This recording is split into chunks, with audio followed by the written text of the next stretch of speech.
Pendidikan secara online sangat efektif dan efisien saat ini. Akan lebih baik jika bukan hanya fokus pada pembelajaran, tetapi juga perkembangan siswa yang optimal. Lalu, apakah kita sudah memfasilitasi perkembangan siswa sesuai standar kemandirian yang ada? Jika mereka punya segalanya, namun sulit dalam adaptasi dan motivasi belajarnya, terhambat meningkatkan kepercayaan dirinya, bingung memilih masa depan karirnya, dan canggung berkenalan dengan temannya, maka bagaimana bagi mereka yang tidak bisa mengaksesnya? Selain jaringan internet yang kurang memadai, masih banyak orang tua maupun wali murid hingga murid itu sendiri yang belum memahami cara mengoperasikan gawai dengan baik. Air mata putus asa hingga rintihan orang tua. Siapakah yang menjadikan mereka menerima dan adaptasi dengan keadaan yang ada? Konselor atau guru BK jawabnya. Tapi naas, mereka masih menyebutnya polisi sekolah.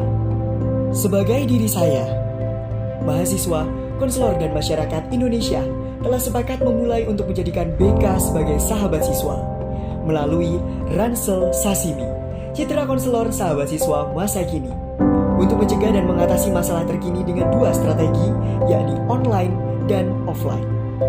Pada online, saya telah menggunakan platform website yang tertaut dengan YouTube dan TikTok yang menginformasikan pentingnya BK sebagai sahabat siswa bersama pakar BK, menampilkan standar kompetensi kemandirian peserta didik secara kekinian, menganalisis kebutuhan tugas perkembangan siswa, pribadi, sosial, belajar, dan karir, memfasilitasi kebutuhan secara preventif dengan bimbingan online, dan secara kuratif dengan konseling online. Selanjutnya, pada strategi offline menggunakan kampus membimbing, dengan mahasiswa BK bermitra dengan konselor sekolah untuk menjadikan BK sebagai sahabat siswa, membantu konselor sekolah bimbingan offline kepada siswa, dan konseling offline kepada siswa.